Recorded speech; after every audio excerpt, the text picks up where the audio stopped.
Salut à tous, c'est Arthur, j'espère que vous allez bien. Comme vous le savez, le sport olympique s'est emparé de notre pays. La flamme des JO brille désormais sur Paris et sur la France entière. Et malgré ça, je me suis réservé un créneau parmi toutes les épreuves olympiques pour pouvoir regarder ce Nantes-Dunkerque, digne des plus grandes affiches de Ligue des Champions, le football mis à l'honneur. La France a donc brillé au judo, au rugby avec des médailles à la clé. Alors est-ce que ce Nantes-Dunkerque va également me réserver plein de surprises? Spoiler alerte, absolument pas. J'ai été globalement déçu, même si Nantes a très bien démarré le match et a fini sur le gong par l'emporter. Mais donc voilà, l'objectif c'est de faire un débrief. Je trouve ça assez intéressant ces matchs de préparation, surtout qu'au vu de l'effectif de Nantes qui devrait pas trop bouger avec le mercato d'ici au premier match face à Toulouse. Donc voilà, je trouve ça intéressant de voir ce que ça donne. Je me rends compte qu'il y a très peu de préparation tactique. Donc voilà, l'objectif vous le connaissez. On fait un petit résumé du match, après je vous donne mes tops et mes flops et puis vous me donnez vos avis également dans l'espace commentaire. Alors le match avait très bien commencé pour les Nantais. Dès la deuxième minute de jeu, notre Super Eagles, monsieur Moses Simon, va nous faire une de ses spéciales tout en percussion. Il va y avoir une prise à deux sur lui. Il aura l'intelligence de piquer un petit peu son ballon entre les deux joueurs et de finir d'une reprise de volée qui va tromper le gardien. C'était pas forcément une frappe très bien placée, mais elle était puissante. Le gardien n'est pas forcément exempt de tout reproche, mais du coup ça fait un 0 pour Nantes dès la deuxième minute de jeu. Je me dis ça y est, c'est le début du jeu à la nantaise, on va se faire plaisir. La logique va être respectée parce que Dunkerque joue quand même en national, ils ont été relégués de Ligue 2 la saison passée. Je me dis ça y est, c'est le moment, on va se faire plaisir, ça va être Joga Bonito, ça va être du Brésil, ça va bien jouer. Pas du tout, j'ai rapidement compris qu'en réalité on se faisait dominer par Dunkerque au niveau de la possession. Donc voilà, Dunkerque faisait un petit peu le siège de nos 40 derniers mètres. Et Nantes essayait un petit peu sur des contre-attaques de faire des différences. Le problème avec ça, c'est que pour avoir des contre-attaques, il faut avoir de la transition, que ce soit au milieu de terrain ou même les premiers relanceurs, les défenseurs. Et c'est à ce niveau-là que c'est ma grosse déception de ce match, c'est la qualité de relance de nos défenseurs, de notre gardien. C'était cagade sur cagade, il n'y a eu aucune passe maîtrisée, aucune maîtrise. Tu sens que les derniers défenseurs entre eux, ils ont du mal à faire des bonnes passes, c'est très peu maîtrisé, notamment les jeunes. Donc voilà, et tout ça a emmené par moments du danger un petit peu pour Dunkerque, même s'ils n'ont pas eu de grosses situations en première mi-temps.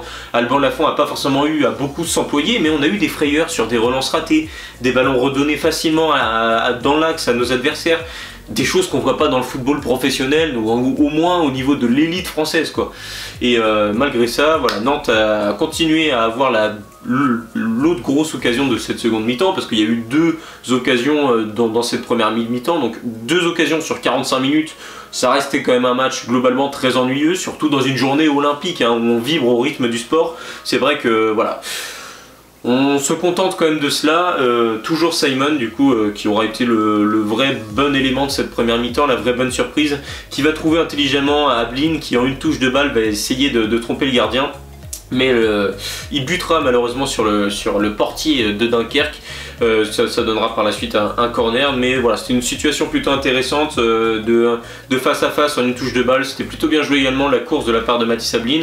Donc voilà, on a vu une première communication entre les deux joueurs qui est plutôt intéressant. Ça reste un des enjeux de cette préparation. On sait qu'Ablin s'est révélé au même poste que Simon, puisque c'était pendant la blessure du Nigérien. Et ben on a vu quand même qu'ils arrivaient quand même à communiquer par moments ensemble, surtout sur des phases de transition, donc ce qui est intéressant. Mais voilà, première mi-temps globalement décevante dans la transition. Comme vous le savez, je fais un focus sur ce milieu de terrain parce que c'est là où on est complètement dépeuplé depuis le départ de Sissoko, depuis le départ de Mutusami, depuis que Augusto est ménagé en vue d'un départ. Et bah du coup on se rend compte qu'il essaye Comboire. Il a essayé Mathis Auger, ça l'a pas fait. Lamine Diack, ça a été un échec industriel, il s'est mis au hand d'ailleurs, Lamine Diack.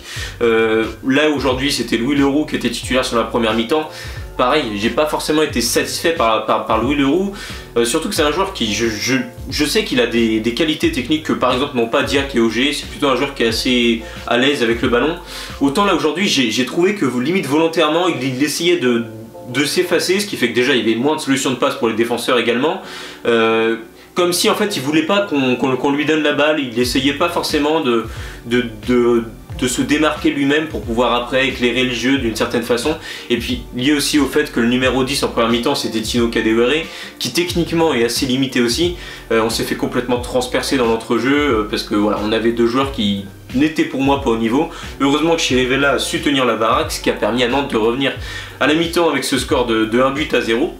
Seconde période, du coup, l'ensemble de l'équipe change à l'exception de Lafont et de Marcus Coco. Donc Là où en première mi-temps les latéraux étaient, si je dis pas de bêtises, Coco à droite et Duverne à gauche, là du coup on avait Santonce d'un côté, Amiens à droite, et puis on avait Marcus Coco qui jouait ailier gauche. Donc c'était aussi l'occasion de voir en numéro 10 Ignatius Ganago qui avait déjà joué comme ça derrière Mostafa Mohamed face à Brest il y a maintenant au moins plus d'un an. Donc là voilà, c'était l'occasion de revoir ça, ça a plutôt bien marché. Je trouve que Ganago derrière un attaquant c'est pas si ridicule que ça. Je trouve en tout cas que c'était bien mieux que Kadewere dans les déplacements, dans les intentions, même dans la précision technique. On sait que Ganago c'est un bon joueur de foot, on est content de l'avoir à Nantes. Son problème ça reste les blessures, hein. Toute la saison dernière quasiment il était blessé. La saison d'avant il y avait déjà eu des pépins, des indisponibilités. Si seulement il pouvait nous faire une saison pleine Ganago, surtout au vu du niveau offensif de l'équipe, ça pourrait vraiment ne pas nous faire du mal. Donc voilà, on a vu globalement des choses intéressantes sur cette deuxième mi-temps, à part un problème qui a persisté, celui que j'ai évoqué en première période, c'est à savoir des défenseurs qui sont incapables de relancer. Alors je vais sortir un seul défenseur sur tous ceux qui ont joué aujourd'hui, ça va être Fabien Santonze, qui comme je l'ai dit la semaine dernière, est pour moi le meilleur latéral de cette avant-saison, et je trouve qu'il a vraiment un voire deux niveaux de plus que les autres techniquement. Déjà il sait faire des passes et des contrôles, hein. Là-dessus Amiens, Duverne, voilà, on est quand même, voilà, c'est assez difficile à ce niveau là. Donc voilà, Santonze il apporte, même niveau envie, il se projette offensivement, d'ailleurs c'est lui qui marquera le deuxième but nantais. Enfin voilà, Santonze fait vraiment une très bonne avant-saison, et c'est le seul qui a réussi à faire des passes, parce que derrière, même Diaz, j'en avais parlé, Diaz c'est un bon défenseur, il défend bien, mais par contre dans ses relances c'est difficile. Zézé c'est pareil, Zézé c'est un joueur très prometteur, mais ses relances, on se souvient celle face à Strasbourg en Ligue 1, c'est difficile. Castelletto, bon il a été peut-être un petit peu mieux que les autres, mais c'est pas non plus des passes qui vont venir éclairer le jeu, c'est beaucoup, on remet à Lafont, puis derrière Lafont on nous fait une cagade en relance. Donc voilà, ça a été difficile à tel point que Nantes a encaissé un but à force de vouloir jouer. Donc il y a un ballon un petit peu sur le côté, on essaie de rejouer avec le gardien, finalement on va trouver Diaz de l'autre côté, il y a la pression qui arrive, Diaz panique un peu, il envoie une perlouse à Palois qui nous fait un contrôle poitrine, qui part en rush alors que c'est le dernier défenseur, il se fait reprendre, derrière situation dangereuse pour Nantes, le ballon est récupéré in extremis, et derrière il y a un contact entre Santonze et l'autre joueur.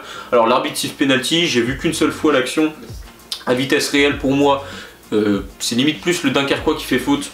Je suis pas tant sûr que ça qui est penalty, mais là n'est pas la question quoi. Pour moi la finalité sur le but qu'on encaisse, donc un penalty, ça reste que les relances aujourd'hui de notre ligne défensive, liées aussi au fait que au milieu de terrain on se démarque pas, on vient pas chercher les ballons, du coup il y a très peu de solutions de passe. Voilà, au niveau de la relance aujourd'hui c'était catastrophique, et voilà, on prend un but là-dessus, du coup ça fait un partout, Gaëtan Courtet qui égalise sur penalty. Derrière, ça a peut-être un petit peu réveillé tout ça, c'était un petit peu mieux techniquement, mais ça restait un match complètement, voilà, on s'endormait devant le match quoi.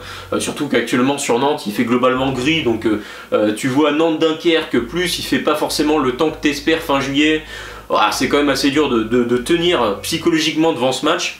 Et finalement, eh bien, pour avoir le dernier éclair de génie de ce match, venant d'un des seuls autres bons joueurs du coup, Fabien Santonze, il aura fallu attendre la 90e. Donc Nantes avait touché le poteau peu de temps avant par l'intermédiaire de Mahamoud, hein, le jeune qui a encore une fois été plutôt intéressant sur un bon service de Ganago, il avait touché le poteau. Et du coup, il faudra attendre la 90e pour avoir l'égalisation nantaise.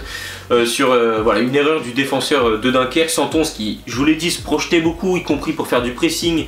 C'est vraiment notre meilleur, voilà, c'est le meilleur arrière aujourd'hui, le meilleur latéral qu'on a. Je pense qu'il sera meilleur à droite que Amiens, et il est déjà meilleur à gauche que Duverne. Donc à ce niveau-là, pour moi, il n'y a pas photo. Santonze est vraiment au-dessus du lot, il va venir harceler le défenseur, récupérer la balle dans les pieds, se projeter, résister au retour des deux autres défenseurs de Dunkerque pour venir finir du pied gauche sur un jeu assez intelligent de feinte, puis une frappe enchaînée. Ça, sur la dernière seconde de jeu réellement, Nantes l'emporte du coup 2-1. Ça reste un match assez laborieux, lié au fait que certes Nantes a eu les plus grosses actions, Ablin, Mahamoud, on a marqué par Simon et Santonze, sinon on n'a rien eu du tout du match. Dunkerque non plus n'a pas forcément eu d'occasion, mais on leur a donné cette possibilité à plusieurs reprises de pouvoir se montrer dangereux. Là aujourd'hui c'est Dunkerque, on s'en sort bien, hein. Mais si face à Toulouse à la rentrée on est aussi mauvais dans des zones aussi dangereuses du terrain, à savoir les premières relances, on va tomber de haut très rapidement dès le début de saison. Et quand tu démarres mal un début de saison et qu'il faut déjà que tu rattrapes des points derrière, ça y est, c'est la crise, et ça va être encore une saison merdique quoi. Donc si on veut bien démarrer la saison, il faut rapidement rectifier ça. Je pense qu'on a des joueurs qui sont plutôt pas mal. Je parlais de Santon, je parlais de Ganago. Je pense que Mahmoud aura sa chance. On sait que Sorba Thomas, là, du coup, arrive à Nantes en poste d'ailier droit. Mahmoud, en tant que doublure, je trouve que c'est pas déconnant du tout. J'aime vraiment bien ce qu'il fait sur ses premiers matchs amicaux. Alors, Moustapha Mohamed, c'était catastrophique. Et puis derrière on a vu ouais, Ganago assez intéressant, Ablin on attend encore un petit peu plus, on va voir, et puis Simon qui est évidemment au niveau. Donc du coup vous l'aurez compris, au niveau de mes tops, je vais évidemment citer monsieur Moses Simon, sans aucune hésitation. Je vais également citer du coup Ignatius Ganago, et puis Fabien Santons qui pour moi auront été les 3 meilleurs Nantais aujourd'hui. Et puis les 3 flops, alors là j'en ai, voilà, je peux en mettre énormément. Hein, mais globalement, je vais mettre Nathan Zézé. Je suis encore une fois déçu par ses relances. C'est un joueur, j'attends qu'il progresse, je compte sur lui. Donc j'aimerais qu'il soit mieux tout simplement. Louis Leroux, pareil. Alors c'est volontaire aussi de mettre des jeunes parce que Louis Leroux, je considère que là, tu vois, il avait une chance. Il avait une seule chance de se montrer avec les pros, il n'y a pas eu de recrutement, il y a un déficit à ce poste-là, tu as une chance. Et le fait qu'il se cache, qu'il ne demande pas la balle, tout ça, ça m'a dérangé, du coup je le mets parmi les flops. Évidemment à prendre avec des pincettes parce que ça reste un jeune joueur, puis ça reste un match amical. Et puis enfin le dernier joueur, j'en avais déjà parlé la semaine dernière face à Hambourg, Tino Kadewere. C'est un numéro 9, ce n'est pas un numéro 10. Si tu veux jouer en 4-2-3-1, il te faut un numéro 10 qui soit technique, qui te permette d'écarter le jeu sur les côtés, tout ce que ne fait pas Tino Kadewere ou tout ce que fait mal Tino Kadewere. Kadewere, je pense que c'est un finisseur qui peut être intéressant, c'est à ce poste-là qu'il s'est révélé dans sa carrière. C'est pas au poste de numéro 10, donc pour moi, à mes yeux, Kadewere est le 3e flop du coup de ce match. Donc voilà, Nantes l'emporte finalement, du coup 2e victoire sur 3 matchs dans cette avant-saison. Voilà, c'est quand même des victoires face à Caen et Dunkerque. On va espérer quand même faire mieux. J'ai vu que le niveau était peut-être un petit peu plus élevé face à Hambourg. On s'est rendu compte en 2e mi-temps que l'équipe s'est un peu écroulée. Voilà, je pense qu'il y a quand même des choses à retenir de positives, notamment au niveau des tops. Je pense que Santon c'était pas forcément prévu, mais aujourd'hui je pense qu'il sera réellement titulaire en Ligue 1 vu la différence de niveau qu'il y a par rapport aux autres.